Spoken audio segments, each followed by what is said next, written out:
Class 12 business studies chapter हमारा चल रहा था कंज्यूमर प्रोटेक्शन, उपभोक्ता संरक्षण। उसका पार्ट 2 हम लोगों ने कंप्लीट कर लिया था। पार्ट 3 पर हम आते हैं। पार्ट 3 में हम जो करने जा रहे हैं वो टॉपिक हमारा चला हुआ था उपभोक्ता के अधिकार या कंज्यूमर राइट्स। बहुत ही इम्पोर्टेंट एग्जामिनेशन के हिसाब से, और यहाँ पर हम डिस्कस करेंगे इसके पॉइंट्स। इसमें सेक्शन 6 में कुछ एक उपभोक्ताओं को अधिकार दिए गए। पहला पॉइंट हमने डिस्कस कर लिया था, राइट टू सेफ्टी या सुरक्षा का अधिकार, जिससे कि उपभोक्ता के स्वास्थ्य, उसके जीवन, उसकी संपत्ति को हानि होती हो, ऐसी वस्तुओं से सुरक्षा को उसको अधिकार दिया गया। नकली किस्म की वस्तुएं, घटिया किस्म की वस्तुएं जैसे कि दवाइयाँ, घटिया माल जैसे कि बिजली का प्रेस हो गया, प्रेशर कुकर हो गया, ब्रेड, दूध, मक्खन इत्यादि, जो भी हमारी सुरक्षा के लिए खतरनाक चीज़ें हैं, उनसे सुरक्षा पाने का हमारे को अधिकार दिया गया। सेकंड पॉइंट है सूचना प्राप्ति का अधिकार, राइट टू बी इन्फॉर्म्ड। वस्तु की क्वालिटी कैसी है, मिक्सचर मतलब किस चीज़ से ये वस्तु मिलकर के बनी हुई है, इसका प्रमाप, इसका स्टैंडर्ड कैसा है, किस स्टैंडर्ड की वस्तु है, A grade, B grade, potency मतलब कितनी पावर की है, डेट ऑफ मैन्युफैक्चर कौन सी तारीख को ये बनी हुई है, मेथड ऑफ यूज़, इसको कैसे यूज़ करना है, ये सारी चीज़ों की जानकारी प्राप्त करने का अधिकार जो है ग्राहक को होता है। थर्ड पॉइंट है चुनने का अधिकार, राइट टू चूज़। हम जब दुकान पे जाते हैं तो वस्तु को चुनना है हमने अपनी पसंद से, ये अधिकार हमारे को होता है। कोई भी दुकानदार ज़बरदस्ती हमारे को वस्तु नहीं दे सकता, मजबूर नहीं कर सकता है कि आप वही वस्तु को क्रय करें। थर्ड पॉइंट है सुनवाई का अधिकार, राइट टू बी हर्ड।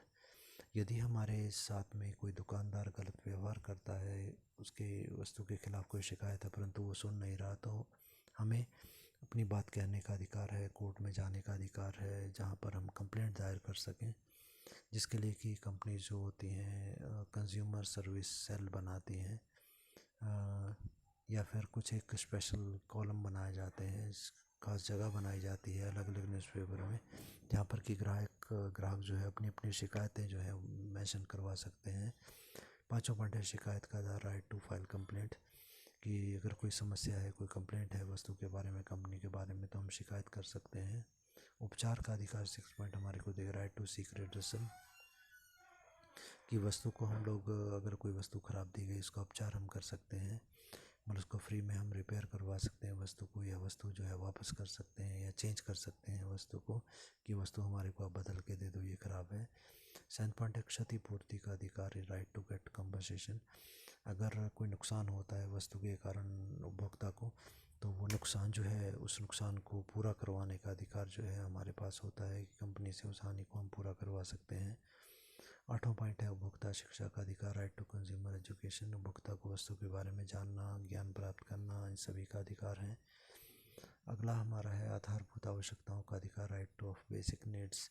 जो आधारभूत आवश्यकताओं, बेसिक नीड्स का मतलब होता है जो प्रत्येक व्यक्ति को वस्तुएं आवश्यक तौर पे चाहिए होती हैं, जैसे खाना हो गया, कपड़ा हो गया, रहने के लिए मकान हो गया, एनर्जी, लाइट वगैरह, sanitation, health care, education, transportation, ये सारी फैसिलिटीज़ प्राप्त करने का अधिकार है। 10th पॉइंट है स्वच्छ वातावरण का अधिकार, right of the healthy environment, कि कोई भी फैक्ट्रीज़ वगैरह जो है उससे अगर कोई प्रदूषण फैलता है तो हम केस कर सकते हैं, जो स्वास्थ्य के लिए, ग्राहक के स्वास्थ्य के लिए हानिकारक है। तो स्वच्छ वातावरण मिलना चाहिए ग्राहक को। अगला हेडिंग हमारा है उपभोक्ता का उत्तरदायित्व। अभी हमने पढ़ा कि उपभोक्ता के क्या अधिकार हैं। अधिकार तो उपभोक्ता को दिए गए सरकार या कानून के द्वारा, परंतु उपभोक्ताओं की उत्तरदायित्व या जिम्मेवारियां भी फिक्स की गई हैं, कि आपकी भी ये जिम्मेवारियां हैं, तो क्या है वो रिस्पॉन्सिबिलिटीज़ हमारी। और फर्स्ट पॉइंट दिया गया, उपभोक्ता को अपने अधिकार का प्रयोग करना चाहिए। Consumer must exercise his rights, जो भी अधिकार उसको दिए गए हैं वो उनका प्रयोग करे। जब तक वो प्रयोग नहीं करता तब तक उसको दिए गए अधिकार बेकार हैं, व्यर्थ हैं। सेकंड पॉइंट है उपभोक्ता सावधानी से क्रय करें। Consumer must buy cautiously. जब हम वस्तु को क्रय कर रहे होते हैं, खरीद रहे होते हैं, परचेज़ कर रहे होते हैं, तो बहुत सावधानी से वस्तु को हमने खरीदना है। वस्तु को खरीदते समय अपनी बुद्धि का हमने प्रयोग करना है, विवेक का हमने प्रयोग करना है। खुद हमने चेक करना है कि क्या इतनी मात्रा में, किस क्वांटिटी में वस्तु है कि नहीं, क्या जैसी क्वालिटी बताई गई, वस्तु के गुण बताए गए, क्या वैसी गुणों वाली वस्तु यह है नहीं, हमें चेक करना होगा खुद। थर्ड पॉइंट है जायज़ पीड़ा के समाधान के लिए शिकायत करना, filing the complaint for the redressal of the genuine grievances. अगर कोई दुकानदार गलत रेट लगाता है, गलत ख़राब चीज़ हमारे को देता है, बताया कुछ और जाता है और दिया कुछ और जाता है, तो ऐसी स्थिति में हमारी ये जिम्मेवारी बनती है कि हम शिकायत करें उसके बारे में।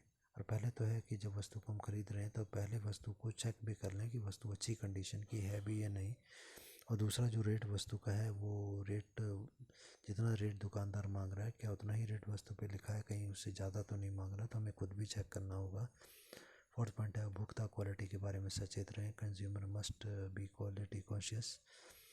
कई बार हम लालच में आ जाते हैं कि डिस्काउंट पे ये चीज़ मिल रही है या सीजनल ऑफ है, और उसमें हम ख़राब चीज़ें, एक्सपायर्ड चीज़ें खरीद लेते हैं। तो यहाँ पर ये बोला गया कि ग्राहक जो है लालच में घटिया चीज़ों को ना खरीदें। जो भी चीज़ें हम खरीदें वो स्टैंडर्ड की चीज़ें खरीदें। छोटी मोटी घटिया क्वालिटी की जो कंपनी वस्तु बनाती है उनको भी क्रय ना करें। अच्छी स्टैंडर्ड वाली मार्क्ड वस्तुएं ही क्रय की जाएं, जैसे कि लास्ट वीडियो में हमने पढ़ा था ISI मार्क जैसे इलेक्ट्रिसिटी प्रोडक्ट्स पर हो सकता है। FPO खाने पीने की चीज़ों का हो सकता है। कपड़ों के लिए, ऊनी कपड़ों के लिए वूल मार्क होता है। खाने पीने की वस्तुओं के लिए एग मार्क हो सकता है। एग्रीकल्चर प्रोडक्ट्स के लिए तो इन सभी चीज़ों की मार्क ये तभी दिए जाते हैं जब वस्तु की क्वालिटी को सरकार के द्वारा चेक किया जाता है। तो हम क्वालिटी के बारे में सचेत रहें कि अच्छी क्वालिटी की ही चीज़ खरीदें। अगला है, झूठे विज्ञापनों से बचना है। Beware of the false advertisement. जो विज्ञापन में कहा गया क्या वो वास्तव में सही है, हम खुद चेक करें, जांच करें, उसके बाद ही करें। अगला, कैश मेमो और गारंटी वारंटी कार्ड लेना ना भूलें। Don't forget to get the cash memo and the guarantee warranty card. जिस टाइम भी हम वस्तु को क्रय करते हैं, हमने पैसे दिए हैं तो उसका कैश मेमो हमें लेना है, और गारंटी कार्ड या वारंटी कार्ड भी अगर उसका कुछ है तो वो भी हमें ज़रूर लेना है, क्योंकि जितने समय की गारंटी है उतने समय के अंदर कंपनी को, ग्राहक को उसको फ्री में रिपेयर करके या फिर चेंज करके देना होता है।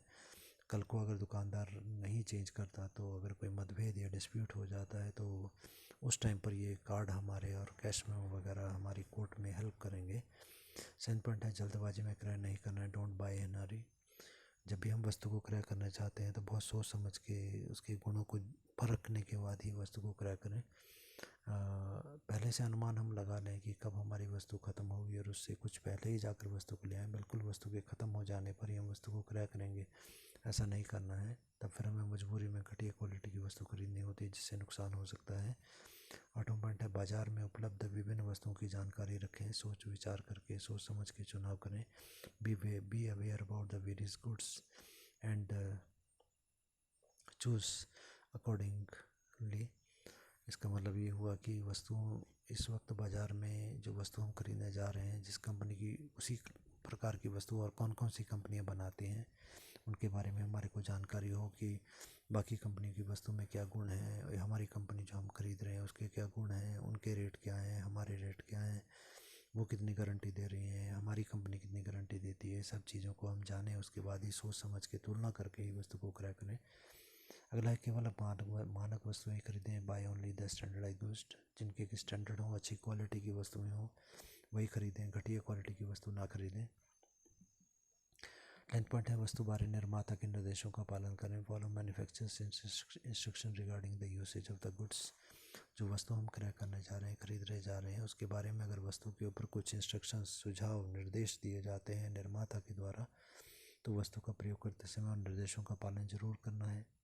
11 पॉइंट है, वस्तु के लेबल को ध्यान से पढ़ना है। Read label carefully. जब वस्तु को हम पढ़ते हैं तो वस्तु के डब्बे के ऊपर जो कागज़ लगाया होता है उसके ऊपर इंस्ट्रक्शंस दी हुई होती हैं वस्तु के बारे में। उन इंस्ट्रक्शंस को बहुत ध्यान से पढ़ना है और उसके अनुसार ही वस्तु को यूज़ करना है। वस्तु को जब खरीदने जा रहे हैं तो लेबल को ध्यान से हमने पढ़ना है। उस पर क्या रेट लिखा है, दुकानदार क्या रेट मांग रहा है, कहीं ज़्यादा तो नहीं मांग रहा। दुकानदार ने बोला कि 1 किलो की और उसके ऊपर लिखा है 700 ग्राम ही है या 800 ग्राम ही है, तो हमें देखना है कि वेट उस लेबल के ऊपर क्या लिखा है और दुकानदार क्या बता रहा है। एक्सपायरी डेट जो है क्रय करते समय हमें पहले देख लेनी चाहिए कि कहीं जो वस्तु दुकानदार हमें बेच रहा है वो एक्सपायर तो नहीं है। 12 पॉइंट है, जमाखोरी, कालाबाजारी को रोकें। Discourage black marketing and the hoarding. यदि कोई दुकानदार ज़बरदस्ती सामान को अपनी दुकान में स्टोर करके रख रहा है और बोल रहा है पीछे सामान नहीं आ रहा, महंगा भी लेगा, तो उसकी इस बात पे नहीं आया और महंगी चीज़ को नहीं खरीदें। आप खरीदेंगे तभी दुकानदार जो है आपसे ज़्यादा कीमत लेगा, यदि आप नहीं खरीदेंगे तो उसे कीमत घटानी होगी। 13 पॉइंट है पर्यावरण का ध्यान रखना है, रिस्पेक्ट एनवायरनमेंट, कि कूड़ा कचरा जो वस्तुओं की पैकिंग्स हैं उनको इधर उधर ना फेंका जाए ताकि हमारा वातावरण जो है वो दूषित ना हो।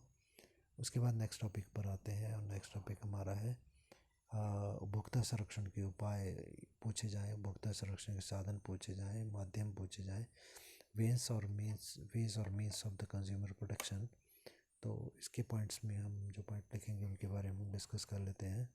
पहला पॉइंट हमारा आ जाएगा व्यवसाय द्वारा स्वतः व्यवस्थित होना, self regulation of the business. हर एक बिज़नेस जो मैन जो है उसको ये ध्यान रखना है कि उसका अपना बिजनेस जो है उसको खुद ही ठीक तरीके से हम चलाएं ताकि ग्राहकों को शिकायत करने का मौका नहीं मिले। और जब भी किसी बिज़नेस की शिकायत आती है तो इसका मतलब ये होता है कि शिकायत आने पर उसके खिलाफ़ केस होगा, कोर्ट में जाएंगे, सरकार के नोटिस में आएगा इत्यादि। तो यदि हम खुद ही सही प्रकार से चलते हैं तो फिर ऐसी नौबत ही नहीं आएगी कि कोई केस हमारे खिलाफ़ करे। और इसके लिए हमारे को कंज्यूमर सर्विसेज एक ग्रीवेंसेस सेल बनाने चाहिए जो ग्राहकों की शिकायतों को सुने, समझे और उन्हें हल करने का प्रयास करें। सेकंड है व्यावसायिक संघ या बिजनेस एसोसिएशंस। जो बिजनेस व्यापारी जो होते हैं उनके कुछ ग्रुप्स बने होते हैं, एसोसिएशन बने होते हैं, वो भी अपने कुछ नियमों की लिस्ट बनाए, कोड ऑफ कंडक्ट बनाए, ताकि उनके व्यापारी जो सदस्य व्यापारी हैं हमारे वो सभी उन नियमों का पालन करें, ग्राहकों के साथ गलत व्यवहार ना करें, ताकि ग्राहकों की, क्योंकि एक दुकानदार की बेइज्जती होगी कंपनी की तो सभी दुकानदारों पर आता है कि दुकानदार जो है या फिर कंपनियां जो हैं वो ख़राब सामान बेच रही हैं। थर्ड पॉइंट है उपभोक्ता जागरूकता, कंज्यूमर अवेयरनेस। ग्राहकों को उनके अधिकारों के बारे में, उनकी रिस्पॉन्सिबिलिटीज़, उत्तरदायित्वों के बारे में जागरूक करना।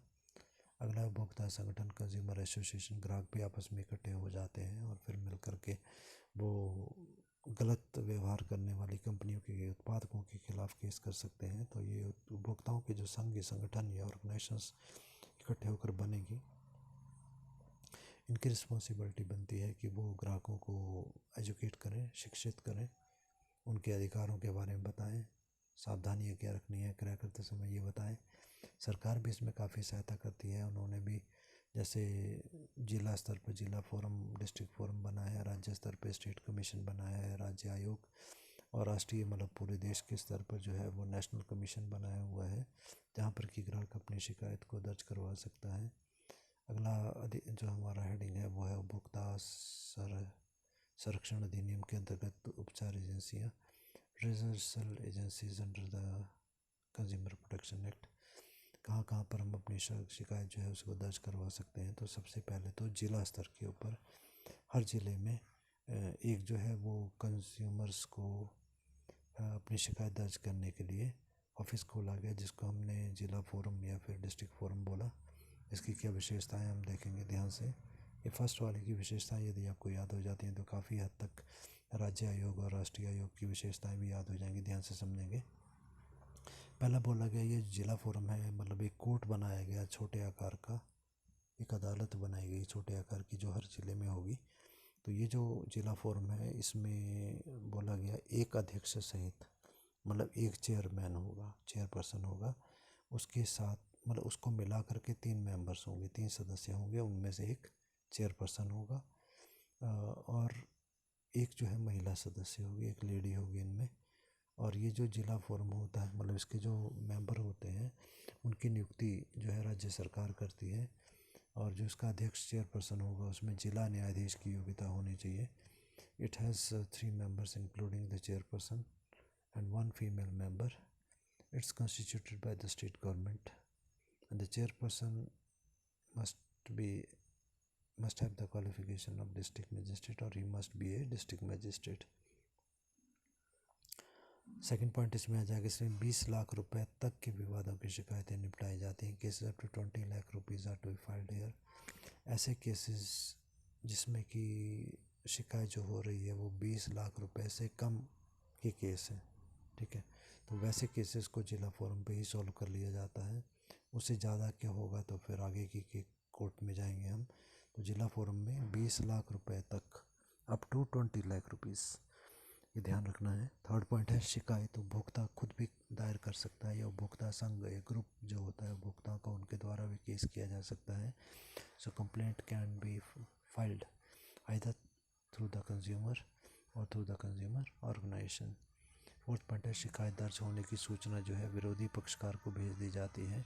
जब शिकायत दर्ज होती है, जब एक उपभोक्ता ने शिकायत दर्ज की है कंपनी के खिलाफ, तो हम उस कंपनी को कंपनी को इन्फॉर्मेशन भेजते हैं कि भाई आपके खिलाफ जो है वो शिकायत आ चुकी है। So information of complaint, information that the complaint has been filed is sent to the other party. जिस कंपनी के खिलाफ हमने केस किया उस कंपनी को हम इन्फॉर्मेशन भेजेंगे। पाँचवा पॉइंट है परीक्षण के बाद। अब हमने इन्फॉर्मेशन भेज दी हुई कि आपकी वस्तु के खिलाफ इस व्यक्ति ने शिकायत दर्ज की है। उसके बाद क्या होगा, कोर्ट आदेश देता है कि ये जो ग्राहक बोल रहा है कि वस्तु ख़राब है तो इसको पहले चेक कराओ। मतलब इसको चेक किया जाएगा वस्तु को, क्या वस्तु वास्तव में ही ख़राब है, मतलब इसकी चेकिंग होगी। तो उसको हम बोलते हैं परीक्षा करना या परीक्षण। ठीक है। तो परीक्षण के उपरांत यदि ये सिद्ध हो जाता है, ये प्रूव हो जाता है कि वास्तव में जो माल है दोषपूर्ण है, जो गुड्स बेची गई हैं वो ख़राब हैं, तो फिर विरोधी पक्षकार को विरोधी पक्षकार मतलब जो कंपनी है जिसने की वस्तु बनाई थी ख़राब वस्तु बेची है, तो उस विरोधी पक्षकार को जिला फोरम आदेश दे सकता है, या तो एक या एक से ज़्यादा आदेश दे सकता है। After testing of the product, if it is proved that the goods are defective, then the court may pass one or more than one order to the party means the company who is on default. क्या आदेश दिए जा सकते हैं? Number A, वस्तु के दोषों को दूर कर दिया जाए, to remove the defects from the goods और द सर्विसेज। वो कंपनी को आदेश देगा कि भाई आपकी वस्तु में जो खराबी है उस खराबी को आप ठीक करके दो। दूसरा क्या हो सकता है, दोषयुक्त वस्तु के स्थान पर नई वस्तु दी जाए, new item to be given in the place of the defective goods, कि आप अपनी पुरानी वस्तु ले लो और उसके बदले में नई वस्तु दे दो। ठीक है।